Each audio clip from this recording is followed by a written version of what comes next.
Hey guys, welcome back to Monte's Garage. I thought I'd do something a little bit different today.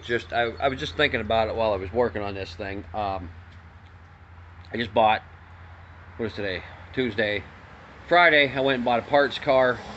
I didn't have a whole lot of time to work on it over the weekend. I really want this thing out of here. It's a real piece. But what I wanted to do was take a minute and show you what I look for when I'm buying said parts car. This one didn't have a whole lot to offer, a lot of stupid stuff. Personally, it had some things that I really wanted, so I probably paid a little more than I needed to for it, but uh, this is why I bought the car. The inner fender wells. This, honest to God, I'm almost 99.9% positive this is a one-owner car. Bought brand new in Port Allegheny, Pennsylvania, which is just south of the New York border, in the Olean area, Portville. You guys that remember the brand new hoods that I bought, the NOS hoods I bought, I believe this was his uncle's car. Anyways, not that any of that matters. Things that I needed. Glass. My glass is scratched. Unscratched glass is very difficult to find for some reason. Mine's DA sander scratched. The blue car was scratched from the sweeps on the window, I guess. They must have had crap in them. They were all scratched, etched up and down. These windows are about as perfect as I've seen. This car, I think, only has 60,000 miles, not 160, 60,000. Another thing that I really wanted off of it, these inner fender wells are perfect. These are very hard to find perfect because they're plastic. So if your engine, people have had the engine in and out a couple times, or like my car, the engine's been in and out a couple times, the battery busted the one edge of it. So these things are actually, I'll pressure wash them, little degreaser and some pressure wash. They'll clean up, I'll scrub them. Hopefully I can get them to like new. No, that's one of the other reasons I bought the car. The glass here, the upper window glass, I don't personally need it. The stuff in the blue car was perfect. Possibly somebody will need it. Let's cover that base. What do I look at first? When I first get to the car, there's a couple things I look, especially if I know the car's in bad shape. So this car is obviously in bad shape, very bad shape. It's been sitting in mud since I think 99-ish. And when I say sitting in mud, we literally needed a big tractor to pull it out. It was buried in the mud, about halfway up, almost to the hub. So, upon getting there, the car was in a crappy spot. Front bumper's rough. Derby guys love these bumpers. They're strong, they're heavy. So this car will provide somebody with a good derby bumper. Bumper's too bad to use on your car, my car, whatever. This is a 77, mine's a 75. I don't need the square headlights. These pieces are in good shape, not cracked, not broken. I will find them a good home. One of the first things I try to look at is sheet metal, which I have not found one that has had any sheet metal that I can use. Doors, fenders, quarters, trunk lid. That quarter panel is about as perfect as they come, as you can see. So I evaluated all the sheet metal, did a couple of walk-arounds. I at first thought the hood wasn't too bad other than the surface rust on it. It turns out that it's crisp. It's very crisp after I opened it and got a good look at it. So that's another thing I do. Check out all the sheet metal. Vinyl top car. God bless vinyl tops. All they do is rot these things out. These things. The filler panel between the tail lights. This one's in good shape. Doesn't have any paint left on it, but it's plastic or some kind of material, not metal. They get broken. So that's a piece I can sell. It's not perfect. I won't ask a fortune for it. but recoup a few bucks. Tail lights. On these cars are plastic. They break. So the chrome is a good bit pitted, but the lenses are decent. So, hopefully we can get a buck or two out of them. Filler panels. Another thing I always look at. The material these are made out of, it deteriorates. It gets very brittle and breaks. The sun destroys it. I only have the one in the back. We'll take that off. Hopefully. I'm trying to not do anything in the back. It's so gross back here. I can't express how gross this car is. Between dead stuff and mud. Anyways, does the engine run? This engine does not run. I got it to move about 1/4 of an inch. Not a quarter turn, 1/4 inch. I think there's a rust ridge in the cylinders. Am I going to mess with it? I doubt it. I might. I doubt it. It's a 305. It probably does have 60,000 miles on it. It's been sitting so long. What's it worth? 150 bucks, 100 bucks. However, I would like the transmission. It's a short shaft turbo 350. Another thing that I always look at, because they break, plastic fan shroud. It's so big. Mechanic leans something on it over the years, whatever, they break. It busts the little fins off or, something. This one's about as perfect as they come. I'll take it off, find it a good home. That vent piece in the cowl area. Mine's in good shape. It's just got red overspray on it. I'll wash this one up, get all that moss off of it. It'll be ready to go. Mine can go to a new home. Steering box.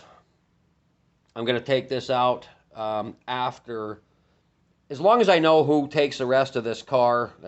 I know a couple scrap guys, a couple derby guys want some of the parts off of it. I will leave that so they can get it where they're going, and then I'll go take it off. I'll get it all loosened up here. And then it'll be easy for me. I'll just have to pop a couple bolts out and a nut and take it off. So that's another part. Things that I look for after I get the hood open. Wiper motor, alternator. The blue car, for those of you that remember the blue parts car. Those parts, the starter, the alternator, and the wiper motor were all brand new. So I have them on a shelf. I will use those on my car. They're like literally brand new. It must have had an electrical issue and they couldn't figure it out, I guess. So, interior. I check out the interior. I'm not a black interior fan. I like the colors of the interiors. A lot of guys like black, so I can provide some black trim. Like this door panel is broken. This door panel's in decent shape. So the other one on the passenger side got wet here, so it does have a funky spot. I would sell this entire interior. Whether somebody wanted if they didn't want the bad parts, that's fine. I'll just throw them out. All the trim, the sail panels in the back, the ones that have color, especially the burgundy like mine, they deteriorate really bad in the sun. Mine are real bad in the back corners. I have another pair of black ones. I'm going to dye them all. I think my color's ox blood of my interior. So I'll dye all that. All the perimeter trim of the headliner, I'll take that all out. These pieces, especially in a car that has colored interior, it deteriorates. The black is always good. So it can always be dyed. The bezel around the gauges, they break, they get brittle, they break, people mount tacks to them, whatever they do. This one's perfect. It does still have, I don't think you can see it, the AM 8-track radio. So it hasn't been hacked out for a CD player, thank God. The only option that I can see this car has is the rear window defrost. So it's got the switch there, so we have that. No air, no cruise, no tilt. The panels in the back beside the seat there, we'll get them out. You can see apparently the roof leaked. There's moss all over that seat.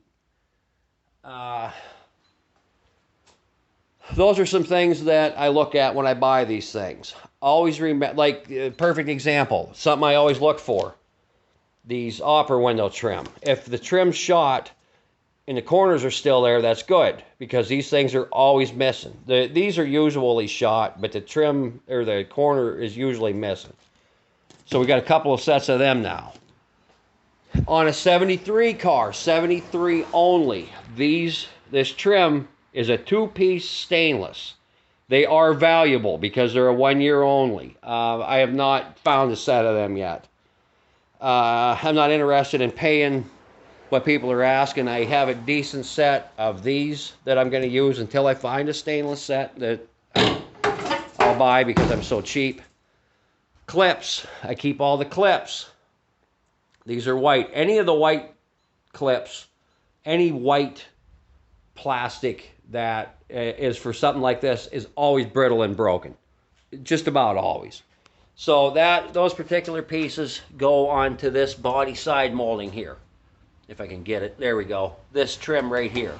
I want this for my car, so I kept the clips. I don't know if mine had this originally. I'm thinking that it did, and they just took it off. But I have the clips for when I find that if those clips are bad. The clips down here that hold that wide trim on the bottom. Always broken. Always. I don't know what it is about the UV stability of that white plastic, but it goes to shit easily. So these are actually, I guess being buried in the mud did them a favor. They're actually fairly pliable and usable. Mine were drilled through and riveted to the car, some of them. They must have had trouble with that, with the tabs that hold them on. Let's see here. I always keep the bolts. Some of this stuff's kind of hard to find. These great big washers are expensive to buy. They're not expensive, but if you buy a bunch of them, they get pricey. Washer fluid jug. Got a couple of them now. Again, white plastic. They break, they deteriorate, they go to crap. The heat kills them, whatever. So I have extra of those. Overflow jug, white plastic. They break. People drop stuff on them, whatever. So we got a couple of those now. The one off my car was good, and we have this one. So you always want to go beyond, in my personal opinion, beyond what you need, because you can recoup a little bit of your money. Probably not all of it. None of us are in this to get rich. A couple guys maybe, but if you can help a guy out, get what you need, help some people out, that's awesome. Provide parts, or, keep them. Maybe you need everything off of the car. So that's just a quick idea. Oh, another thing, all this trim. Let's see, 76, 77. The license plate goes up into the trunk lid. 74, 75 is straight across. There's no trim right here. It's all on this piece. And I'm getting hit by acorns. It goes straight across here. So the license plate sits lower down here. It flips up this way. Complete pain in the ass to put gas in for you guys that know. I keep all the emblems. So again, the trim, the hood trim, this goes across this leading edge right here. Especially like this car being from Pennsylvania, I'm surprised it is not all banged up from ice scrapers over the years. These were everybody's just car back in the day. So they got beat up with ice scrapers and crap and whatever. So, all right, so anyhow, that's just kind of a brief idea of what I do, what I look for when I get there. What can I use? What can I get rid of? What can I hoard? Like I said, all the screws. You don't have to go buy them. I just clean them up on my wire wheel if they're nice enough. Prime, paint, done. Some of them you can just go to Napa or whatever and buy them little bags or boxes, 10 or 25 or whatever they are. Sometimes that's easier if they make what you need. They don't always. So if you have any questions or need parts or have a parts car and live in Northwest Pennsylvania, call or get a hold of me, whatever. So that's where I'm going to end this. I just thought, since I've been through a couple of these, maybe you guys would like to see what I look for, what you can use, what's valuable. So anyhow, I'm going to throw this up, and I'll talk to you soon. Take care, guys. Thanks.